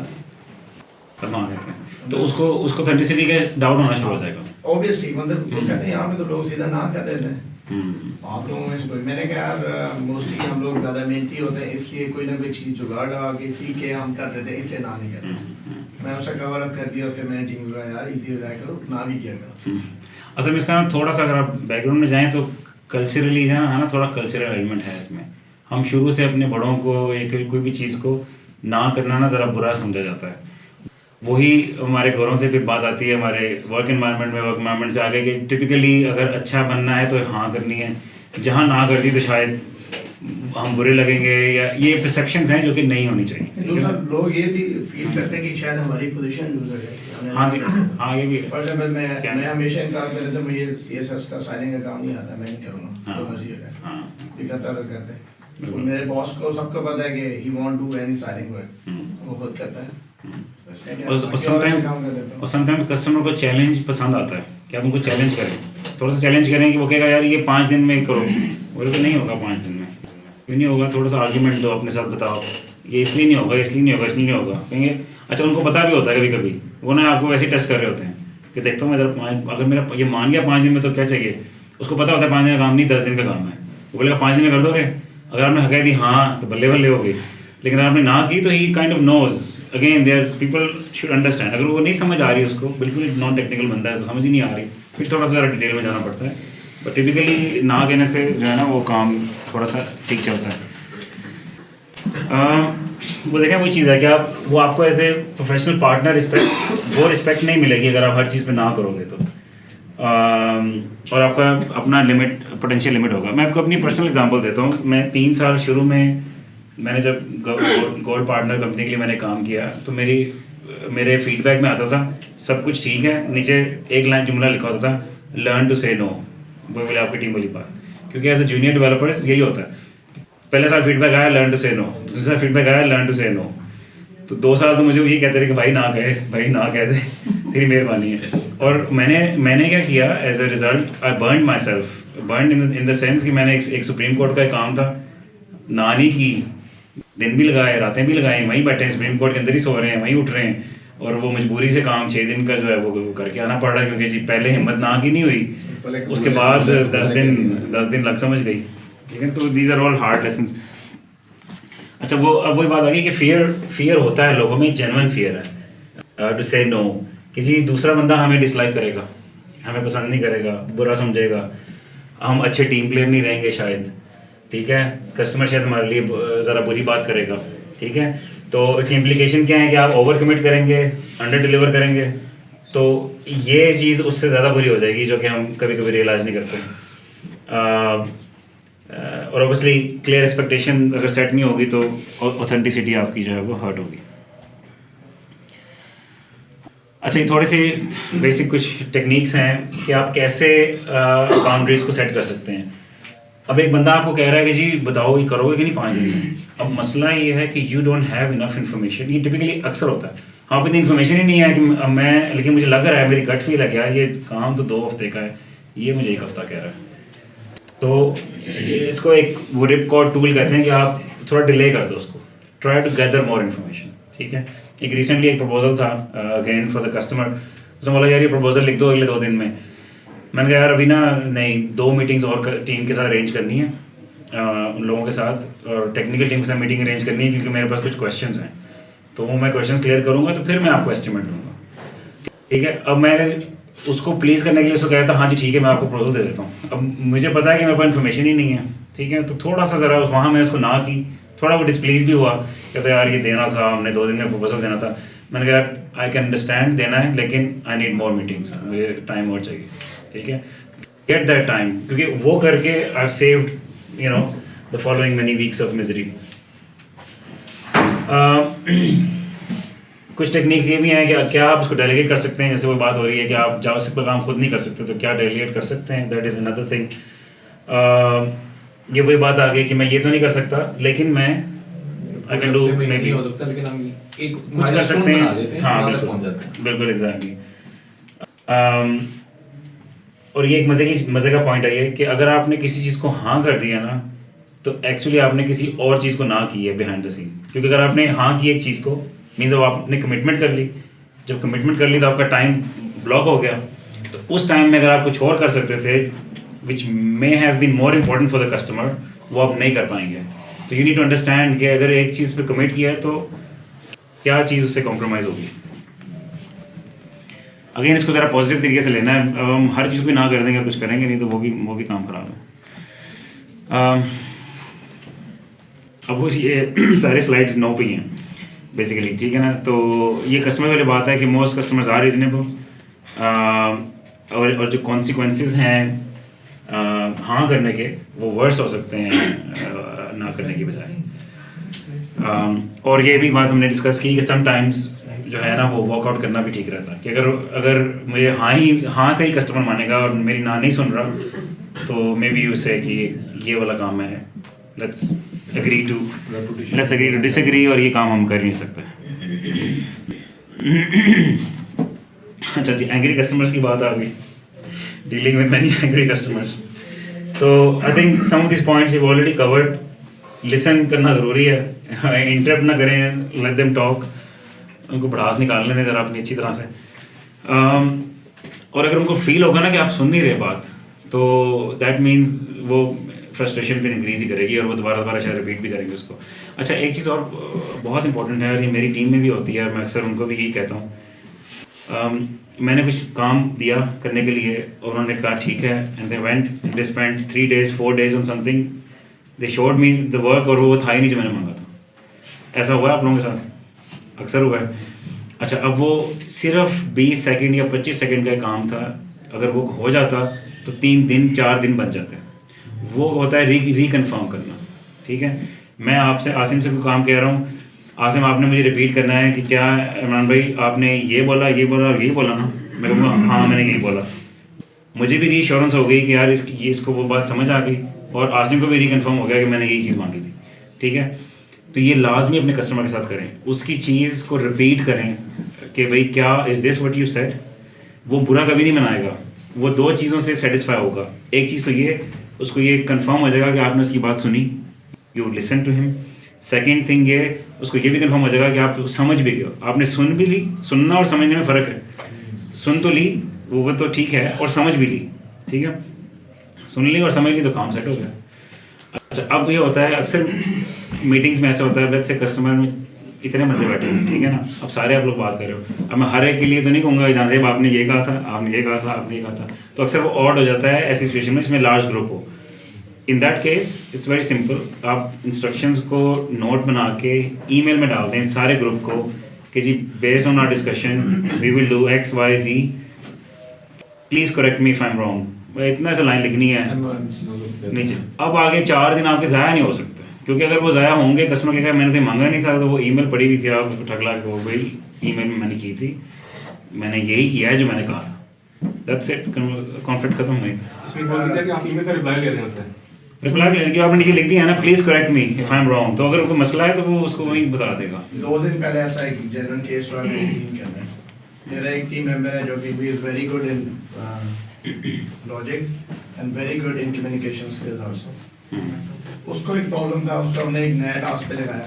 उसने प्रॉब्लम मेरे ख्याल में ये था कि उसने सही नहीं लिखा। उसने एक दिन उस पर लगाया और फिर एक दिन मैंने कोड देखा, बल्कि इंस्ट्रक्शन देखी जो हमारे यूके में बॉस है उनकी तरफ से, वो बहुत क्लियर थी। उन्होंने एक फाइल बताई थी, वहाँ पे ये चीज़ हुई हुई है, वो लॉग इन कस्टमर के लिए आपने वही चीज़ें पकड़ के नॉन लॉग इन कस्टमर के लिए वो चीज़ें इम्प्लीमेंट करनी है। अच्छा, लेटरली वहाँ पे वो फंक्शन सब कुछ दिया हुआ था। मैंने कहा यार दिन पूरा लग गया तो ये चीज़ हो जानी चाहिए थी। हाँ।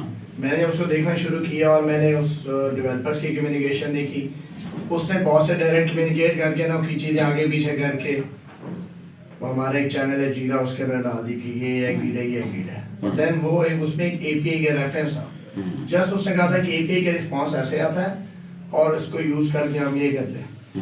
उसमें कहीं भी नहीं लिखा हुआ था कि आपने API कॉल करनी है, उसको यूज़ करनी नहीं, वो मेथड्स यूज़ कर रहे थे जो ऑलरेडी API को कंज्यूम करते हैं।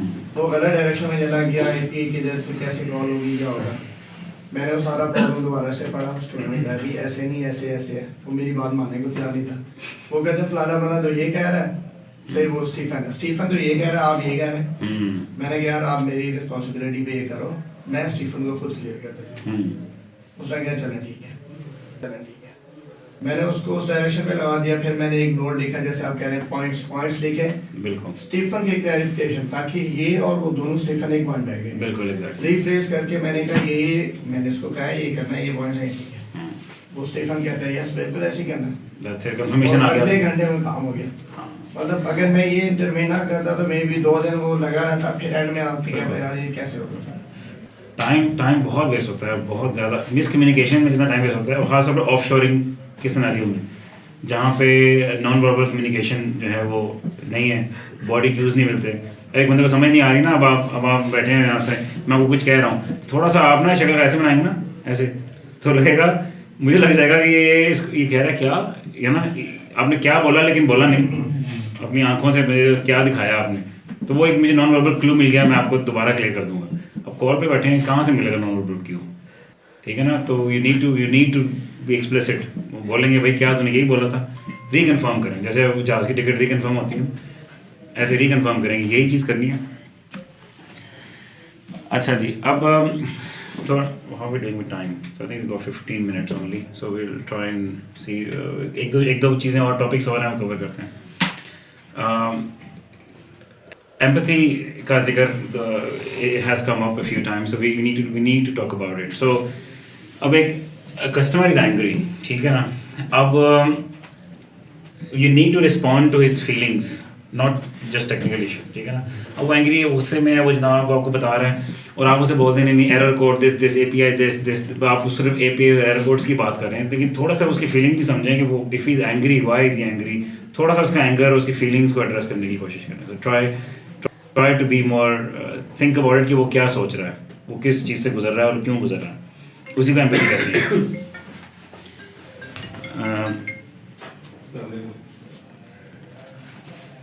The other thing is एक बार आप उसकी बात समझ जाएंगे, आपने सुन लिया है, then you can talk about a solution, then you can talk about a delivery for that solution, और सबको इन्फॉर्म रखें, टीम को इन्फॉर्म रखें, फॉलो अप्स करें। एक बार मुझे याद है कि मैं हमारा एक ग्रुप था, we went to the customer site first time, उसमें आर्किटेक्ट था, मैनेजर था, आई वाज अ डेवलपर, एक टेस्टर था और एक एनालिस्ट, 5 लोग थे हम लोग। And we went and we spend with the customer, और सारा वो चल रहा है ना, वो सारी समरी के क्या करना है क्या नहीं है वो सारा समझ रहे।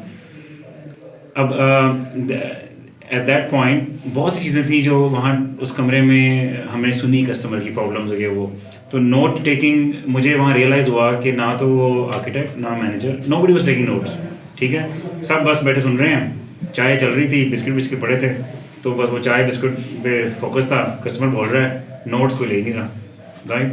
तो very important, somebody needs to take those notes. और वो कुछ बातें ऐसी कर रहे थे जो इंपॉर्टेंट थी। I did write some of the summary, मैंने कुछ थोड़ी सी समरी लिखी और मैंने एंड में सारे अपने ग्रुप को ना मेल कर दी। अच्छा, वो समरी, वो मेल कितनी बार इस्तेमाल हुई उस प्रोजेक्ट में, इट वाज अमेजिंग एक्चुअली, क्योंकि वो इनिशियल पॉइंट्स थे, उसी पे आगे से पॉइंट्स चले, वो मेल 2-3 मीटिंग्स में भी आई कि जी ये पॉइंट्स थे, ये पॉइंट्स थे, ये पॉइंट्स थे। वो अगर ना लिखे होते किसी एक बंदे ने तो कि कई बातें कस्टमर की भूली। अच्छा, ये एक एक्सरसाइज है, I think we may not have time to do this now, but I will share this exercise with you guys on email. इसका मैं थोड़ा सा ना समरी दूंगा सिर्फ। ये एक ऑनलाइन एक फॉर्म है, वो आपने फिल करना है। ये है टू अंडरस्टैंड योर पर्सनैलिटी, कि आपकी पर्सनैलिटी क्या है, ठीक है। अच्छा, आपने कर लिया अच्छा, जहाँ से हमने पहले कर लिया था थोड़ा सा, तो इसमें वो है पर्सनैलिटी टाइप्स हैं कि क्या आप हेल्पर हैं या प्लानर हैं या डूअर हैं या थिंकर हैं। ये भी एक 4 है। अच्छा, मेरा ये बहुत सी इस तरह की बहुत सी स्टडीज़ हैं, कुछ लोग इसको कलर्स में डाल देते हैं, जैसे इसमें मेरे पास ये कलर्स हैं कि ब्लूज़ की एक सर्टन पर्सनालिटी है, ऑरेंजेस, ग्रीन और गोल्ड्स। इसमें अच्छा बुरा कुछ नहीं है कि जी गोल्ड ऊपर है, ऑरेंज नीचे है, ब्लू, ऐसा कुछ नहीं है। सब के अपने कैरेक्टरिस्टिक्स हैं। इस पूरी एक्सरसाइज का मैं आपको लिंक भेजूंगा, आप प्लीज़ कीजिएगा। इट्स ऑल अबाउट अंडरस्टैंडिंग कि आपकी स्ट्रेंथ कहाँ पे है, ठीक है। क्या आप डूअर ज़्यादा हैं या आप थिंकर ज़्यादा हैं? कुछ लोग विजनरी होते हैं, ठीक है। मेरे बिजनेस में जो मेरा पार्टनर है इज़ अ विजनरी, ठीक है ना। वो he talks about we will do this from a very high level angle. Implementation wise फिर other people in the team kind of pick that up. अगर हम हमारी टीम में लेट्स से 4 बंदों की टीम है और हम चारों ही विजनरी हैं, तो काम कौन करेगा, ठीक है ना। एक विजनरी उधर का विजन दिखाएगा, एक उधर का विजन दिखाएगा, तो नोबडी विल बी इम्प्लीमेंटेड। तो एक अच्छी टीम में एक अच्छा मिक्स, बेस्ट टीम वही होती है जिसमें एक अच्छा मिक्स हो, विजनरीज भी हों, डूअर्स भी हों, थिंकर्स भी हों। तो जो और एक चीज़ आपने ज़रूर करनी है कि अपनी भी टीम में समझने की कोशिश करें कि दूसरा बंदा की क्या टाइप है, वो क्या चीज़ उसको मोटिवेट करती है, क्या चीज़ उसको ड्राइव करती है, और उससे फिर उस तरह से काम लें, ठीक है। I'll give you my example। मैं जब कुवैत में जेवर के साथ ही मोहम्मद उमर भी थे वहाँ पे we did a project and there were 22 developers, Bistro developers। I was a developer myself in UK। उन्होंने मुझे वहाँ लाया और उन 22 के ऊपर मुझे dev lead बना दिया फर्स्ट टाइम।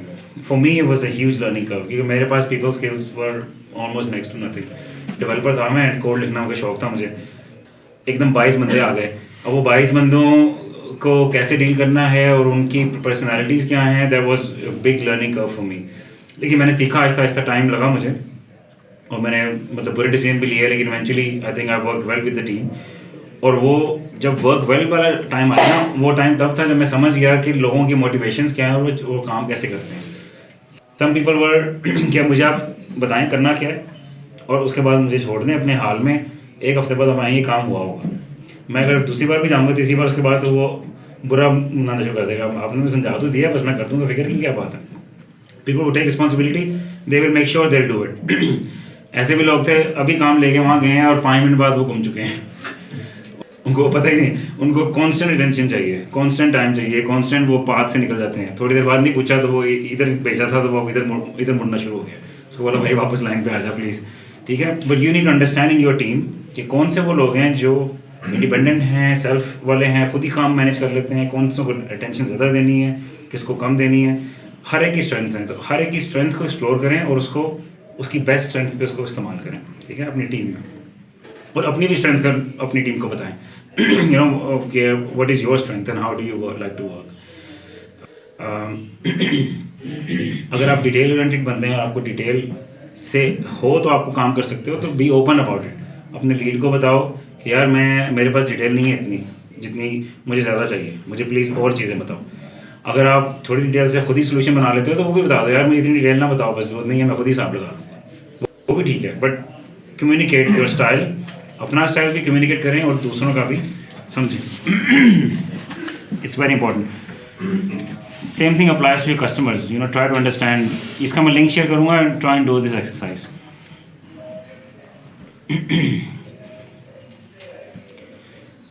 अच्छा, थोड़ी सी एम्पैथी की बात कर लेते हैं। इसमें एक एक्सरसाइज भी मजे की।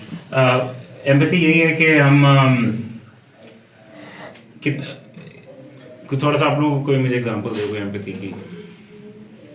एक सिंपैथी होती है, एक एम्पैथी होती है। एम्पैथी होती है कि अपने आप को उसके शू में फील करना, उसको ना उसका समझ के उसको तसल्ली देना। चलो ठीक है, I actually feels what you are feeling right now, so it shouldn't be that way. चलो कुछ नहीं आता। यानी आप customer, it's about putting yourself in somebody's shoes, ठीक है। सिंपैथी तो यह है कि हमें वो हो रहा है, उस पर तरस आ रहा है। तरस वाली बात नहीं करनी, हमने तो एम्पैथी की बात करनी है। हमने समझना है कि वो किस पॉइंट ऑफ व्यू से आ रहा है, उसका मसला क्या है। अगर एक एंग्री कस्टमर है, अगर आप एम्पैथी रखेंगे तो आपको अच्छी तरह समझ आ जानी चाहिए कि वो अगर गुस्से में है या वो परेशान है तो वो क्यों परेशान है। Why is he angry? Why is he talking to me like this? You know, why? Sometimes the customers can get really funny. They can even start shouting, right? तो आप थोड़ा सा उसको बोलो, भाई ठीक है, क्या हो गया, टेल मी की प्रॉब्लम क्या है, आराम से। फिर वो खुद ही आपकी टोन से दूसरे बंदे की टोन में नीचे आना शुरू हो जाएगी, आपकी टोन ऊपर जाना शुरू हो जाएगी, दूसरे बंदे की टोन के ऊपर जाना शुरू हो जाएगी। तो वो भी आप हैंडल कर सकते हैं। चलें, इसमें एक खैर एक एक्सरसाइज है which I can still let's have a look, चलें जल्दी से देख लेते हैं। और ये एक एग्जांपल यहाँ दी हुई है कि your spouse gets home at 5:30 और उसने बोला कि उसको प्रमोशन नहीं मिली, किसी और को मिल गई है, बेसिकली समबडी कॉल्ड रैफ, और उसको रास्ते में स्पीडिंग चलान भी हो गया उसका। ठीक है, तो what will be your response? ये कुछ रिस्पॉन्सेज हैं, तो आप इसमें से कुछ बताएं कौन सा अप्रोप्रिएट लग रहा है आपको रिस्पॉन्स।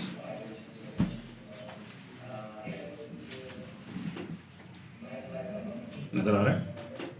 नहीं आ रहा है? मुश्किल होगी। चलिए आप वैसे ही बता दें। चलें नंबर 7 आप कह रहे हैं इट साउंड्स ऑफ, थोड़ा सा आप उनकी रिलेट कर रहे हैं। ठीक है, यानी कि हुआ क्या है कि somebody's had a very bad day, promotion नहीं मिली और रास्ते में चलान भी हो गया है, तो यू नो अब क्या बोलेंगे। अब एक जवाब इसका ये भी है, यहाँ पे आ रहा है कि तुमने पहले क्यों नहीं देखा, कि तुम्हें तो पहले पता होना चाहिए था कि उसको प्रमोशन मिल जानी है, तो उसका मतलब तूने कोई काम ख़राब किया। ठीक है ना, ठा करके वो पहले ही बेचारा परेशान और आपने मज़ीद उसको ख़राब कर दिया, तो that would be a very non empathetic response. ठीक है, तो ये थोड़ी सी बस ऐसी एग्जांपल है कि ट्राई करें कि दूसरे की प्रॉब्लम समझें और उसके साथ हाँ एग्जैक्टली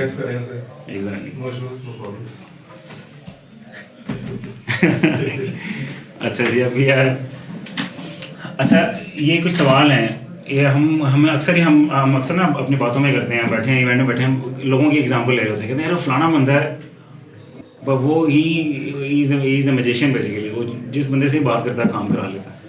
ठीक है ना, और हम बड़ा इस स्किल को ना सोच रहे होते हैं यार ये क्या स्किल है, पता नहीं उसके बाद वो जिधर भी जाएगा वो जनाब अपना काम उसका निकल आता है। ठीक है ना, तो some people just seem to say the right things at the right time, right? और कुछ ऐसे लीडर्स होते हैं कि people will just follow them, ठीक है ना, blindly कहेंगे छलांग मार दो बिल्डिंग से, वो छलांग भी मारते हैं लोग। इतनी blindly लोगों के साथ कैसे लोग फॉलो कैसे कर लेते हैं लीडर्स को, और कुछ लोग कैसे charismatic कैसे हो जाते हैं। I think it's all about emotional intelligence. Emotional intelligence असल में ना बहुत बड़ी फील्ड है, टॉपिक है, तो यहाँ पे तो I think it will be hard to cover this, but I would encourage कि आप इसकी बुक है, मैंने शायद यहाँ लिखी हुई है, ये वाली बुक है, इट्स ओनली $1.5, किंडल में $1.5 की है ये, but 55 ways to you know increase your emotional intelligence। I would highly recommend कि आप इसको ये बुक को थोड़ा सा देखें। की चीज़ क्या है, इमोशनल इंटेलिजेंस वही है, थोड़ा सा हमने बात की एम्पैथी की, कि दूसरों के इमोशन समझें, कि फीलिंग्स को समझें, और फिर देखें कि कैसे चलना है। ये जितने सेल्स वाले बंदे, ये जो करिस्मेटिक बंदे हैं, लीडर्स हैं, ये लोगों के फीलिंग के साथ समझते हैं और फिर उसके साथ इमोशनली इंटेलिजेंटली काम करते हैं। ठीक है, इसमें दो चीज़ें हैं, एक है आपकी पर्सनल कॉम्पिटेंस की सेल्फ अवेयरनेस और सेल्फ मैनेजमेंट। ठीक है, मैं अपने आप को, क्योंकि आपके अंदर भी तो इमोशंस है ना, गुस्सा भी है जनाब, जज्बात भी है और सब कुछ है। How do you manage your own self emotions, उसकी नॉलेज रखें। And then it's about social competence, कि अब दूसरों के बारे में, दूसरों के क्या इमोशंस हैं, मेरे अपने इमोशंस पे पहले कंट्रोल नहीं है तो मैं दूसरों को क्या मैनेज करूँगा। ठीक है, तो अपने इमोशंस को भी बारे को भी जानें, कंट्रोल करें, और फिर आप दूसरों के भी इमोशंस के बारे में डील करें। और this applies to your customers, to your team, to your personal lifes, everywhere. तो ये काफ़ी एक इंटरेस्टिंग फील्ड है।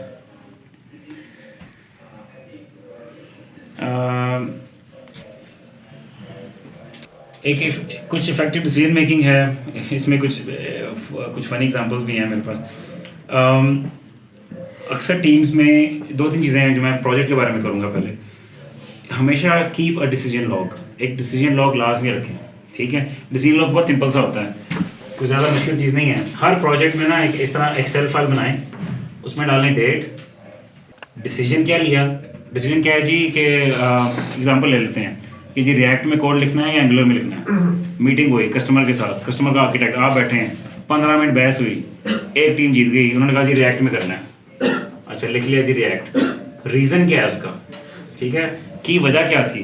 कल को कोई 6 महीने बाद आएगा, आगे बोलेगा भी ये किसका काम, किसका डिसीजन था, फजूल, ये रिएक्ट क्यों इस्तेमाल किया जी, पता ही नहीं किसी को। वो जो आधे घंटे की बहस हुई, सीनियर बंदे बैठे, किसी वजह से डिसाइड हुआ ना, वो वजह ही नहीं याद। अक्सर प्रोजेक्ट्स में बहुत डिसीजन इंपॉर्टेंट होते हैं, वो नोट नहीं होते और याद नहीं होते, और फ्यूचर में जो बंदा आता है, कोई टीम आती है, उनको पता ही नहीं होता कि डिसीजन क्यों लिया गया। आपने अक्सर देखा होगा ये प्रोजेक्ट ऐसा बनाया, क्यों बनाया पता नहीं, किसने बनाया कुछ पता ही नहीं है, बस चल रहा है ऐसे ही है, ठीक है ना। तो रीज़न क्या, डिसीजन था क्या, रीज़न था किसने लिया, और ठीक है ना, और लॉग, डिसीजन लॉग रखें यहाँ पे प्रोजेक्ट में, आपको भी हेल्प करेगा। कल को कस्टमर अक्सर खुद भूल जाता है, आपसे क्वेश्चन करेगा यार ये ऐसे क्यों किया था, जी ये डिसीजन लॉग हमने रखा हुआ है, ये देखें यहाँ पे डिसीजन हुआ हुआ, ठीक है। ये बेसिकली आर्किटेक्ट लेवल की चीज़ है ना, आर्किटेक्ट लेवल की है। हमारे प्रोजेक्ट में आर्किटेक्ट का रोल होता नहीं है, प्रॉब्लम ये है, ठीक है ना। जो डेव लीड है ना हमारे इसमें, हमारा डेव लीड आधा बिजनेस एनालिस्ट होता है, आधा आर्किटेक्ट होता है, आधा प्रोजेक्ट मैनेजर होता है, और आधा कोड भी लिख रहा होता है। तो ये वाले काम जो है ना वो एक बंदा डिफरेंट हैट्स प्ले कर रहा होता है। तो जो we don't have an architect role as such here I think, और कस्टमर इंगेज नहीं करता आर्किटेक्ट्स को, लेकिन try and keep a decision log.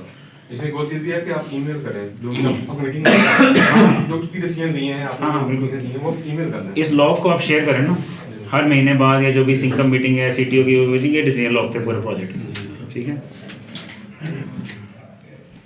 अच्छा एक और मजे की बात, कस्टमर ने डिसीजन ले लिया कि जी 2 महीने प्रोजेक्ट डिले कर दो, ये फीचर डाल दो, ठीक है। ओवरऑल जो बंदा CTO बैठा है वो कह रहा है जी प्रोजेक्ट तो 3 महीने का था, कर हो 5 महीने का था, क्यों? वो कहेगा जी डिलीवरी अलाइड कंसल्टेंसी सही नहीं है, टाइम पे करते हैं। But there is a key decision there right, that customer decided to extend something like this, तो वो यू नो इट्स इम्पॉर्टेंट। ये तो एक ऐसी वो छोटा सा एक वो फ्रेमवर्क है कि आप कोशिश करें कि चीज़ों को नोट डाउन करें।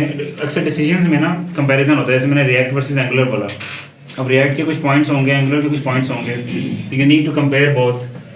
कुछ लोग उसको पॉइंट्स देते हैं, कुछ लोग स्कोरिंग करते हैं, और स्कोरिंग करके ना फाइनल एक रिजल्ट निकालते हैं कि जी ये चीज़ जो है ना ये ज़्यादा बेहतर है, ठीक है। आजकल ये अज्योर वर्सेस अमेज़ॉन बड़ा अक्सर प्रोजेक्ट में आता है कि क्लाउड में लेके जाना है तो अमेज़ॉन में ले जाएं या अज्योर में ले जाएं। अच्छा क्या वजह क्या है, तो वो 3-4 पॉइंट्स आएंगे, कभी प्राइसिंग आ जाती है, कभी टेक्नोलॉजी की कोई खास चीज़ आ जाती है, स्किल सेट मैटर करता है। अब सारे जावा के बंदे बैठे हैं तो वो मोस्ट प्रोबेबली अमेज़ॉन की तरफ चले जाएंगे, .NET के बंदे बैठे हैं मोस्ट प्रोबेबली अज्योर की तरफ चले जाएंगे। प्राइसिंग कभी कभी आ जाती है कि यार उनकी प्राइस VM सस्ती है, इनकी महंगी है, something like this, but that needs to be documented. कोई डिसीजन कंपैरिजन होता है यहाँ पे आता है। हमारे कोलीग थे जेवर के, he had a matrix like this, और उन दिनों में वो रिश्ते देख रहे थे, और उन्होंने बहुत सारे पोटेंशियल पार्टनर्स के नाम लिख के और बहुत सी क्वालिटीज़ जो है ना वो ऐसे कॉलम बनाए थे। अब एबिलिटी टू हैंडल प्रेशर भी उसमें कॉलम था, तो बड़े डिफरेंट तरीके से उन्होंने स्कोरिंग करके डिसीजन लेना था कि जी कहाँ पे उन्होंने रिश्ते से हाँ करनी है। तो people use different decision making logs. अच्छा ये एक छोटा सा पॉइंट है मीटिंग्स को स्ट्रक्चर करने का। मीटिंग्स में बहुत टाइम ज़ाया होता है, और अनस्ट्रक्चर्ड मीटिंग्स, इसकी एक वो I think it's a publish study कि बहुत ज़्यादा टाइम अनस्ट्रक्चर्ड मीटिंग्स में होता है। और एक कंपनी है, उन्होंने क्या किया, उन्होंने एक चीज़ चेंज की, वो उनके मीटिंग रूम्स उन्होंने आके देखे तो जनाब कंफर्टेबल मीटिंग रूम्स आराम से, और उन्होंने ना इंटरकॉम लगाया हुआ था, बटन दबाओ और चाय और आप बिस्किट्स कोई भी मंगवा सकता है, ठीक है ना। और उनकी इनइफेक्टिव मीटिंग होती थी, तो उन्होंने आके देखा जितने कंफर्टेबल रूम्स और चाय मंगाई जा रही है और बैठा जा रहा है और जनाब तो मीटिंग क्या होनी है। उन्होंने किया सारे कमरों में से वो इंटरकॉम ख़त्म किया और कुर्सियाँ निकाल दी। तो बोला जो मीटिंग करेगा खड़े होकर सारे आएंगे, बात करेंगे 10 मिनट 15 मिनट जितनी बात करनी है, then they have to go back, save tons of time, ठीक है ना। जितने कंफर्टेबल मीटिंग रूम्स बैठ गए आराम से 1 घंटा ज़ाया करना, तो वो you have to make meetings very important. और लोग इसको समझते नहीं इंपॉर्टेंस इसकी। अब इस वक्त इस कमरे में हम लोग कितने हैं, मेरे ख्याल है 10-12 लोग हैं, 12 लोग हैं। 2 घंटे से हम यहाँ पे हैं, हमने अबाउट 3 मैन डेज हमने यहाँ पे कंज्यूम कर लिए हैं इस सेशन में। तो the time of those people is very very important. तो आप भी रिस्पेक्ट करें कस्टमर का टाइम, अपना टाइम।